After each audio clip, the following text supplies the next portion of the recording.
Welcome. You're listening to the Leading Hope Podcast. My name is VJ Williams, here with my friend and pastor Kevin Jack. Thank you for joining us, taking time out of your day to become a better leader. If you're new, we release a new episode every Wednesday. Welcome. We're so glad you're here today. We'd love for you to subscribe. Hit that subscribe button on your favorite podcast platform. Also share this with a friend on Facebook, YouTube, or Instagram, and rate and review on Apple Podcast. A few extra minutes will help us get this into many more hands of leaders like yourself. And visit leadinghope.online to get updates about the Leading Hope community. And today, Kevin and your voice is going to try to show up. Let's go. For episode 145. This one's going to be a fun one. I cannot wait. You've entitled this 3 Lies in Ministry. Three lies in ministry. So 3 lies in ministry. Sorry, I had to say it 3 times. So today, I want to take a little more church ministry focus. Okay. We try to keep this like broadly leadership applicable. Yep. But there's just some things Some things. I want to get off my chest. Here we go. Is this the one? Yeah, and I titled it 3 Lies, and then I kept going. So we'll just see how far we get. Yeah. We'll hit at least 3 of the lies. 3 lies. Yeah, That's and there's just these like good because it's titled. that's fine. No one's gonna like if we said That's this only 2 was lies. 3 lies and we only did 2, then people would feel gypped. Yep. But if we get to like 5, Oh, okay. yeah, that feels better. with you. Hilarious that we're lying about the total number of lies on the podcast about lies, but we'll keep going. Yes, please do. So what I've just noticed is there's just like phrases that get passed down. Fair. And I'm sure this is true of every field. I'm only more aware of the ones in ministry because that's the field I'm in.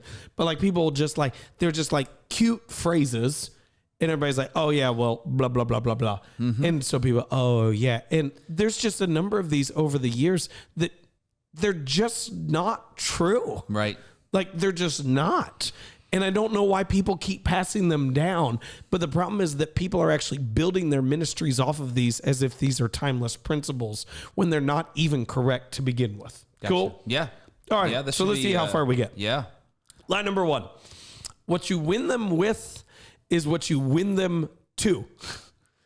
It's the idea to say like, hey, whatever means we use to bring people to faith are the things that still have to be there once they're in faith. Okay. What you win them with, the mediums that you use is actually the thing that you win them to. And where this gets said is really as a proponent of a far more simpler church, simpler medium. Like, does that make sense? No frills, no thrills, no bait and switch, which are things I'm all for. I want to be clear on all those. But it's this makes sense? Yeah. You didn't grow up as much church ministry world. I just want to make sure this is resonating. Yeah. Cool. And the problem is it's not true. Yeah. And how I know it's not true is because it's not true of me. Like I came to church for like the way I got involved in youth group was pizza, dodgeball, little bit of girls in basketball. Just endlessly. Why do you want to go to church? I might have said Jesus at one point in time, but that was a lie. Was that the order?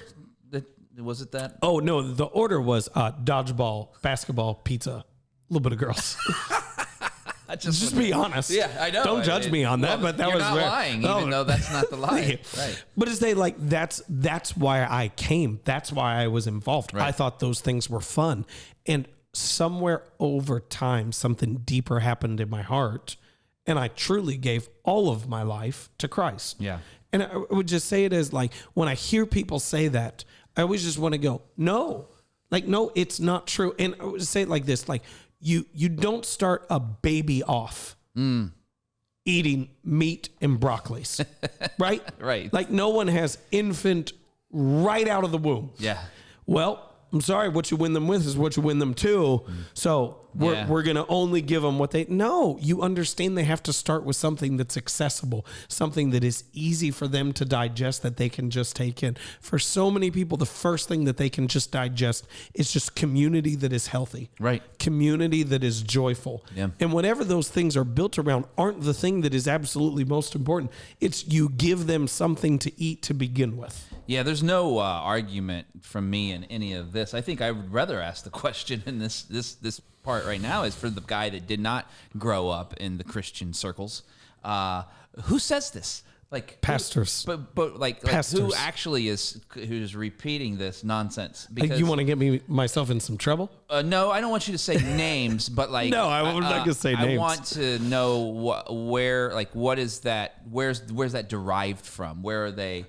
It is derived from a church that believes the only type of ministry that is important and meaningful is deep ministry, like this sense of we're going to get into the confusing parts of scripture. It's the type of ministry that views evangelism as auxiliary. It's secondary to the gospel and not central. So there's frameworks in place, and that's where that comes from. I honestly think it really is the excuse for people who don't want to put forth the effort of doing the hard work of ministry. There we go. Okay. Cool. Line number 1. Yeah. Line number 2. The key is community, and community is created through time. Now, I want to explain this full thing because it comes together. The key is community. Now, this is not said as much as a repeatable phrase, okay? It's not as kind of cheeky as that first one of what you win them with is what you win them to. But is this essence, say the key is community, and the way you create community is through time. I agree with the first part, that the key is community. Yes, healthy community matters. But you do not create community through time. That is not what takes place. You create community through shared, meaningful experiences. Shared, meaningful experiences. When say it like this, a couple years ago, went to a NFL game, and crazy plays, field goal at the end of the game, kind of similar to NFL games this weekend. Ball got kicked and it went off the edge of the goalpost, and the home team won. Not my team. Home team won because the ball shanked off the edge of the goalpost. Yep. Strangers were hugging each other left and right. Like, oh my gosh, it was the biggest happy family I've ever seen in that stadium. Yeah. Man, they loved each other. And most of those relationships probably dissolved. But I really believe that when you're with a group and you experience something meaningful together, you naturally have a connection. Yeah. Now, you do need time at some point. But to say it is like the best way to create community is just to give people a lot of time together is dumb. I believe the best way to create meaningful experiences initially is through fun.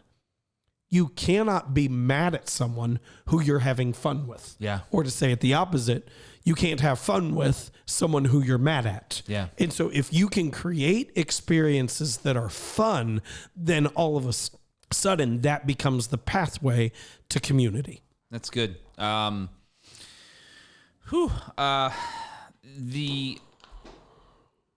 agree. Trying to unearth these statements, is important. I think for some of us that are either new to ministry or been doing ministry. You're 36 and you've been in ministry for 32 years. So, not 38. All of us are. Yeah, whatever. I'm trying to help you out here, man. Thank you. Just take it. But you've seen a lot of this stuff be unearthed over time based on your experiences in different places. For those of us who when we're saying community is created through time, what are they actually trying to get at in that moment? What are they trying to? I like that you're asking these follow-up questions. So just want you to know that because they're good. Yeah, I think I need to understand that so that I can understand the lie. I hear it from pastors who are downplaying the significance of the Sunday morning experience. Yes. They downplay the significance of the Sunday morning service, and they say, no, it's the emphasis on community is all the other things that happen the rest of the time. And we need to be aware of it, but we also need to be equally aware of how significant of a role the Sunday morning gathering has. I've used 3 different terms now for it. I'm just going to keep using synonyms as we go. Has for the formation of that community. I was in a meeting the other week and I heard a pastor say, it's always just the hospital visit in this that people remember. I believe those are significant. I want to be clear. But then he said, no one ever remembers what you preach anyway. And I thought, no one remembers what you preach. Yeah. And I don't say that egotistical and elitist. Right. I want to be clear because it could be viewed that way. Yeah. If your view when you get up there to speak is no one is going to remember what I say anyway, I can promise you, no one will remember what you say. Yeah, does that make sense? Yeah, you decided already. Okay, if you're going, this isn't going to matter. Yeah. I can promise you it's not going to matter. Yep, that's exactly right. Not to go too far on this, but just the community created through time. It's actually meaningful moments. When we were at the previous church, we're at Highland Park Church now. Yeah. Before we were at Be Hope Church, when we broke out this concept of the Jim Collins wheel. Yeah. The momentum. Flywheel of momentum. The first thing that we put on that block was create a captivating experience. Yeah. And people were like, oh, in church? Yes. What? You want what? And no way. And no. We want. That's how communities formed, because they remembered the moment and they said, "Did that happen with you? Me too. Oh, let's go back next week." Yeah. It became memorable, and it wasn't because it didn't take time in that moment. It just came to that point of meaningful. So we get into this weird thing where whether people are aware of this or not, they're benefiting from it or getting hurt by it. Yeah. So we say, like, some of the churches that have the healthiest communities are churches that are laser locked in on the gathering of people. Yeah. And they're benefiting from the meaningful experience, even if they don't realize that's what's taking place. Yeah. That's good. That's good. We got one more lie left. I mean, to be fair, I've got 6 total. Oh, you got 6? Okay. But one more prescribed lie. Well, we'll see how far we have get. to at least not lie by having another lie. Okay. Lie number 3, don't go big on the weekends. It's just a bait and switch. Like Easter, Christmas, whatever it is. No. Just do what you normally do. Otherwise, it's bait and switch. I would say it like this. So my family, we go to Disney far more than I would ever desire for anyone in the world to go to Disney. I just feels good to get that off Hold my on, before you chest. go, we got there's 3 gentlemen in this room, and they're all laughing right now. Sorry, it was too funny. Oh, they know it's true. They know it's true in my life. Disney is right now, as the time of the recording of this podcast, is celebrating their 50th anniversary. Yes. In Orlando. And I just want to be clear, I would expect something to be different. Yeah. I would expect them to acknowledge it in a unique, special way. Yeah. Some different things to happen, some elevated things to happen. But I still expect when I go in that it's going to feel like Disney, and that on year 51, it's still going to feel like Disney. Yep. So I think the important thing to acknowledge here is when we hit, I'm specifically here talking about like the Sunday morning service. When you hit significant weeks, your experience, your service, your gathering, whatever word you want to use, I don't care. I have a preferred word. I don't care though what word you use, should be elevated, but it should not be different in essence. Yeah. It should be elevated in experience, but it should not be different in essence. If it is the same every single week, I got to tell you this, you're going to go, I'm not going to elevate it. It's just a bait and switch. And people are going to come in and they're going to go, that was boring. Yeah. I thought this weekend was like kind of more significant. It was a special weekend. Yeah. They didn't do anything. Yeah. And it gets boring and routine and mundane over time. And I think people do it because everyone else told them it's just a bait and switch. And that's a lie. Like, that is not what we expect from the rest of the world. So why do we adopt the same false principles in our ministry? Oh, that's good. I got 2 things on this one. First Go. of all, for anyone listening, I just want to make sure this is clear. You're not saying church should be Disney. Thank you for the clarification. I know, because before the emails. Someone would be saying, hey, he said church should be like Disney, like Mickey Mouse is welcoming people at the doors. No, it's not what he's saying. It's a captivating, meaningful experience on a Sunday morning. Can I jump into that for a second? Yeah, please. So, like, when you read all throughout the gathering of worship, especially in the Old Testament, which is where we get more instructions, is we are told to have skilled musicians, skilled craftsmen. That's good. Like, it said, don't throw anyone up there. Right. Skilled is what you're looking for. Yeah. I don't understand why some people define what is acceptable in the worship service today so narrowly that it can only be the more traditional artistic giftings that are allowed to be used. Yeah. Some people have giftings in light design, in sound, in all these other pieces. Why is it only things that can't be plugged into an amplifier that are allowed to be used in modern gifting when it comes to worship services? That's good. I think it's good. crazy. I couldn't agree more. I think the important part of this third lie is the part that you said, raising your level for these special events, even from a week-to-week basis in general. Just a respect for doing it better is always a good thing. I think there's a healthy respect there, not because it was bad, just because you want to become better. is a good thing. But at the end of the day, you said, but not to be different in essence. I Yeah. think you've talked on this before. I think it'd be really powerful in this moment for you to speak on what you really mean about the word essence as opposed to completely change, which is what they're saying is the lie. Yeah, I would say it is like, so let me say, if a Sunday morning gathering at your church feels like a lament every week, and then they come Easter and it's joyful, and then they come back the next week and it's lament, Yeah, that is different in essence. there we go.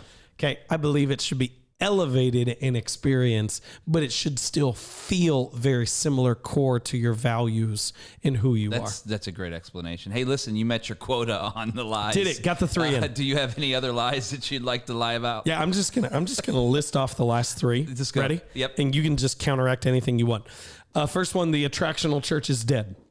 Oh, Yeah, people go, no one goes to church as a come and see thing anymore. okay. Except they do. Like, right? Yep. They do. Yep. Like no one wants the big experience anymore. You're right. Concerts have also gone bankrupt. Yep, yeah. No musicians are touring anymore. That's not how in they the make world. any of They their go, money no, anymore. they don't want that from church. No. Some people Yeah. don't want that from church. Right. Some people don't.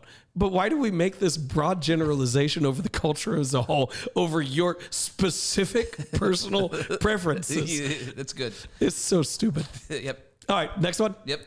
Lie number 5. I was in a meeting the other week when I heard this, and I don't want this to be offensive, but I think it's important, the distinction. Yeah. And someone said, small church pastors need just as much training as large church pastors. Okay. And I thought, that's not true. And I don't mean this, but their statement was because small churches have significant relational dynamics that you have to work through. So do large churches. It just happens in the components of the church board and staff and at different levels. You don't know those relational dynamics within every individual, but all those relational dynamics are there. But the other piece on top of that is you need to understand systems building, culture setting, vision casting, and communication clarity to a greater degree than you do in a small church. And so they said this just as a blanket statement. And this is where I just get really cynical, and I probably shouldn't confess this, but the largest church they'd ever led was 150 people. Yeah. And I wanted to say, like, please, for a second, don't hear me like demeaning or belittling in any way. I want this to be understood as accessible because I want you to understand if you're feeling called to ministry, you can step into this at some level and not have all the skills you'll have later in life, not have all the tools you'll need later in your ministry as God increases your influence, that you can step into it and those entry skills you learn can be built upon in future levels, in future decades in your life. I hope I said that okay. If someone emails me and just like, hey, I'm really mad, I feel like you belittled the small church, I want to tell you, I'm sorry. Like, that is not what I am attempting to communicate in this way, in any way, shape, or form. But that statement of they need just as much training isn't true. Right. Yep. No, I mean, you're Probably shouldn't have shared that. well, you did, and it's probably true. So, Last one. Ready? This is the last one. yep. The modern church is dead. I don't even know what that means. I have sat in circles of pastors that lead churches that said, well, the modern church is dying. None of us are going to have jobs in the next decade. So we need to prepare for that. Lies. And I sat there thinking, going, if that's what you think is the future of your church is already dead. If you are at that leadership position and you assume your church as it currently exists is bound to die, your church doesn't have a chance. The church you lead, I know it's God's church, the church you lead doesn't have a chance because you're going to lead it towards its demise instead of leading it towards health. And this is the last thing I'll say on this, and then we're out of time. Go. Our friend Craig Groeschel, hey Craig, if you're watching, has a statement in their statement of their church, and I love this. I really do. Of all the church statements I've seen, we'll do anything short of sin. Yeah. To bring Jesus to someone's To reach life. people for Jesus. To reach Yeah. people for Jesus. Take that for what you want. Yeah. I mean, if you believe what you're doing, modern church, not modern church, is leading people to Jesus, do it. Yeah. As long as it's not sin. Yeah. That's all I got. What do you got? Close it out. I would just say this to say what happens is people encounter resistance, face difficulty, or don't have the skills needed, and I'm sure I've done this as well, but they assume the thing that they are uniquely facing is now a principle for all time, and they start teaching false principles, and then they get accepted because they're catchy in phrase. And I just want you to be cautious of that, of what you accept as truth, because it might not be, because you'll build your ministry or your leadership on something that is a faulty foundation to begin with. That's it. Thank you for joining us. 145, 3 Lies in Ministry. If you're new to the podcast. Or 6. Haven't yet subscribed, it would mean the world to us if you did that now. Also, post about it, rate and review, or both. You won't believe how that helps get this podcast in the hands so many more leaders just like you. We love hearing your stories, how the Leading Hope podcast is working in your life or business. If you have a story, visit leadinghope.online and send that to us. We would love to hear from you. And remember, everyone has 20 minutes to learn to become a better leader. Make it count.